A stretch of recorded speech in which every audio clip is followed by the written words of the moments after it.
We put 20,000 more police officers on the street. By now, even Larry the cat must be packing his bags.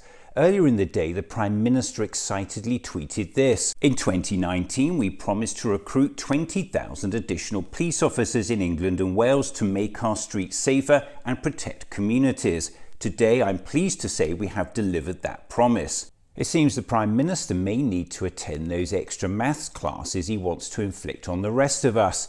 In 2010, there were about 145,000 police officers in England and Wales. Here's the government's actual policing minister, Chris Philp, to confirm it. The previous peak was in 2010 at 145,000 police officers. The government's target was to deliver 149,000 police officers by the end of March. Again, here's the government's policing minister. We are on track by the end of March, we believe. We'll get the figures confirmed in a few weeks' time, but we believe we're on track to deliver 149,000 officers. So if, as Sunak says, the government has hit that target, it will be delivering just 4,000 more police officers in England and Wales than we had in 2010.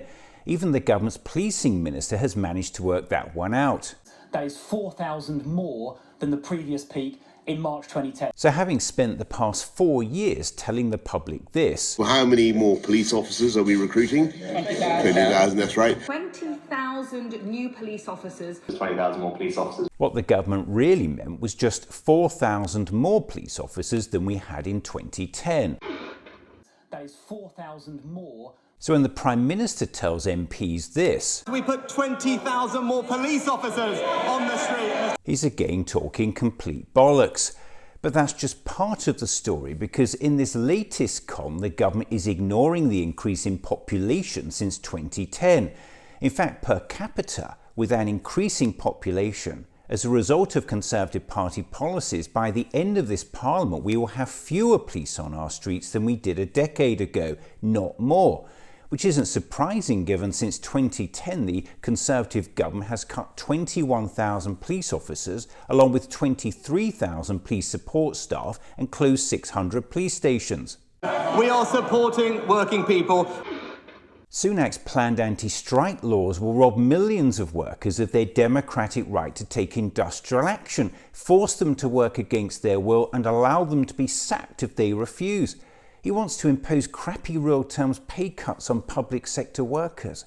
And if all that's not bad enough, his government is actually taking legal action against the nurses who sacrificed so much to keep us safe during the pandemic. This government really is a piece of crap. It's more spending, more borrowing, higher inflation, higher interest rates. It's the same old Labour Party. Well, imagine the Prime Minister's shock when he finds out it's his party that's been in power for the last 13 years. UK debt has risen to its highest level in almost 60 years, and we now have the highest inflation in 40 years. In fact, latest figures show that inflation in the UK is the highest in the G7 by some margin. The number of people in poverty lower. Child poverty has just hit a record high. The number of children in food poverty has doubled in the last year. More than 4 million kids are now living in poverty, more than 4 million. It's a staggering 30% of all children in the UK. 1 million adults can't even afford to eat every day. 9 million are skipping meals and cutting back on food. A record 2.1 million are now using food banks. Over 14 million now living in poverty, 2/3 of them in work. More than 3 million adults in hygiene poverty. We've got GPs prescribing nutritional drinks to starving patients, kids eating out of bins, the elderly forced to choose between heat and food. And the unrelenting misery heaped on this country by this government just gets worse.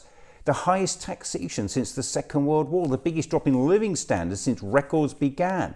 And all that's on top of a decade of soaring food banks, homelessness, falling life expectancy, fuel poverty and wage stagnation under successive Conservative governments.